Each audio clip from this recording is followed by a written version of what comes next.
The redesigned Mastercase H500P by Cooler Master now features a mesh front panel for maximum airflow to the 200mm RGB fans, improved mounting for the front and top panels, and the same distinct looks and helpful features as the original, like cable routing covers, 360 rad support, and a tinted tempered glass side panel. It's available in white and gunmetal gray, so click the sponsor link in the description to learn more. Excellent! What's up guys, welcome back to Paul's Hardware. Next to me here I have Riptide, my epic $10,000 plus custom PC, actually two PCs in one in the Corsair 1000D case, and I'm excited for phase 2 of this build. In fact, AlphaCool has confirmed that parts are on their way, like as of today, to outfit this with the custom water cooling loop. However, before I get into all that, I really need to take a look at Arctic Panther. Right here behind me, my original OG custom water cooled build. It has been 8 months since I did the final video in this build series, and it is high time for Arctic Panther to get a flush of the liquid, as well as maybe just a look in there to make sure everything is working just fine. I know it's working good, because I just did a live stream with this system on Sunday, but maintenance is important for liquid cooled systems, so that's what we're going to be tackling today. But before we even get to that, I need a little bit more space to work with. The past month has been pretty chaotic with travel and everything, and I've also built several systems. And since I can't continue to use these systems as is, I need to disassemble them. So that is what we're gonna do right now. Let's see how fast I can get this done.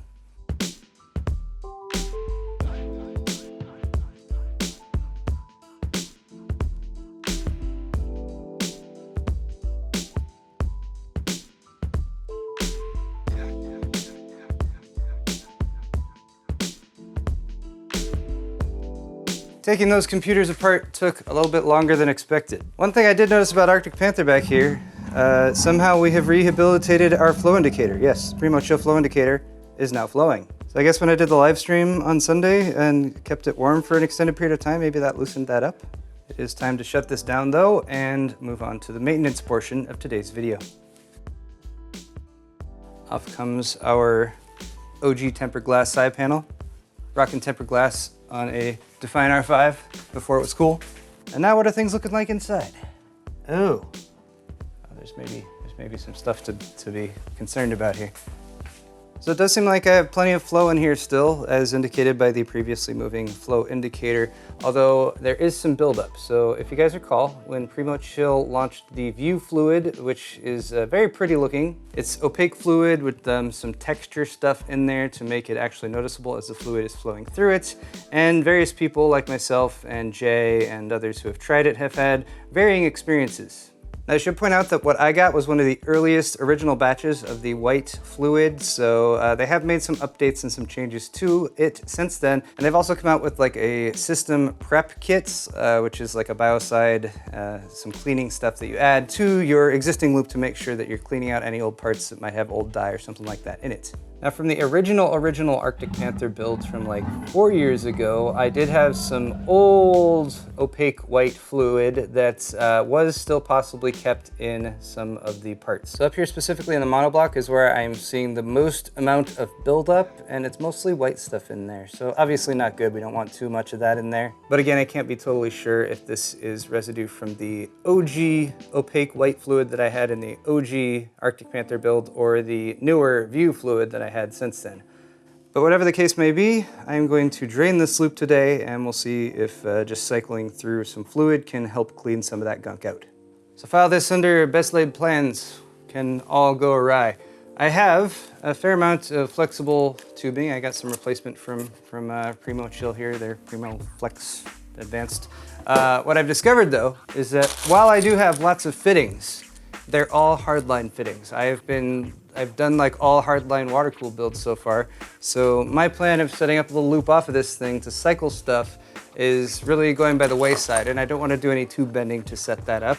So I'm pretty much stuck with this as far as my drain goes. I do have a funnel for the top so I can refill stuff, but I think based on the buildup of residue inside, this is gonna need a scrub out anyway. So this is gonna be a two-part video. Gonna disassemble Arctic Panther completely and attempt to do a complete restoration of the water cooling loop. I was missing this key piece, which is a little reducer for G1/4 to G3/8. Don't worry, this is perfectly safe.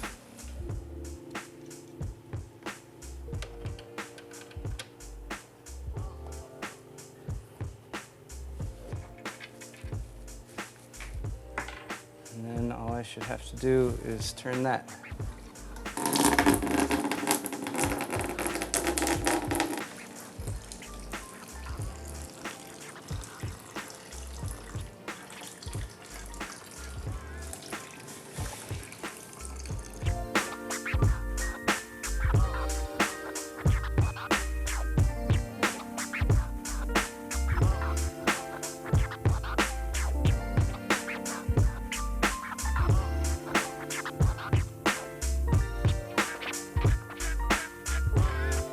Look, you can still see some of the view stuff in there.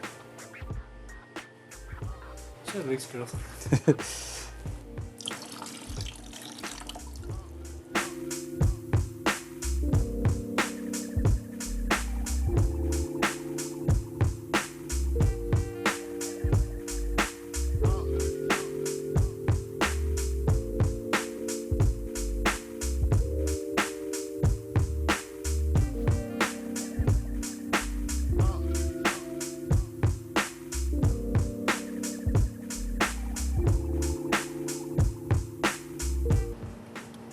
Tiny little bastard. Spider must have crawled through here at some point. It was proud Panther. What you talk about? It's Now it's all clogged up. This is supposed to show that everyone needs a little TLC from time to time.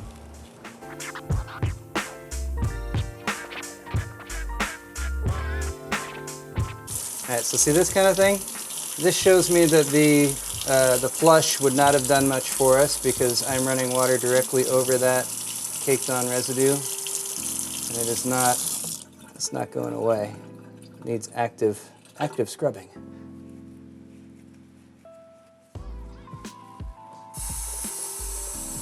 It's probably about as clean as I'm gonna get it. There's also a bit of cloudiness in there that I don't think is just fog. I think that's cloudiness residue. So this might need some actual cleaner to go through there rather than just a rinse, which means I probably need some cleaner. And I'm not exactly sure what I should use for this. Or I could just re-bend all my tubes, but I don't want to do that.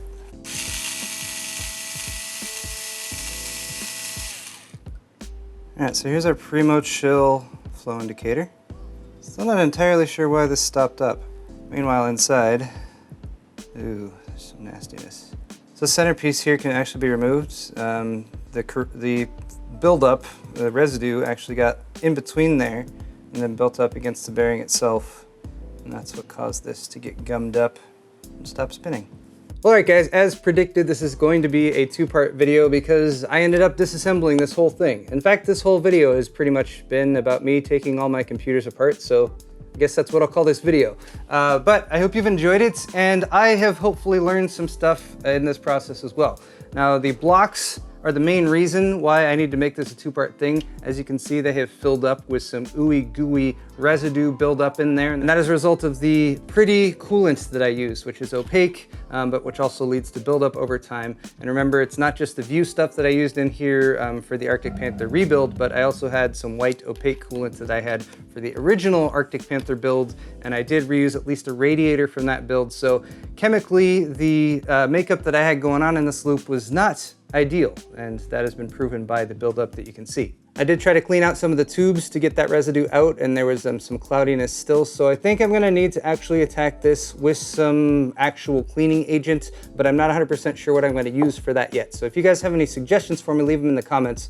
I might go with that, or I'm probably gonna actually check with Jay too and see if he has any suggestions for me. But to close out this video, have I learned anything? Well, yes. One is that if you're gonna use an opaque coolant or anything that's pretty, you should probably flush your loop fairly often. And especially with the opaque stuff, it's just not really a good idea to leave it in there long term. So if you're building a show build, it's okay, but if you're looking for something that you're gonna use, I would recommend just going with clean distilled water, perhaps with a little bit of biocide in it, and that's definitely what I'm going to be using for Riptide once I move on with that build.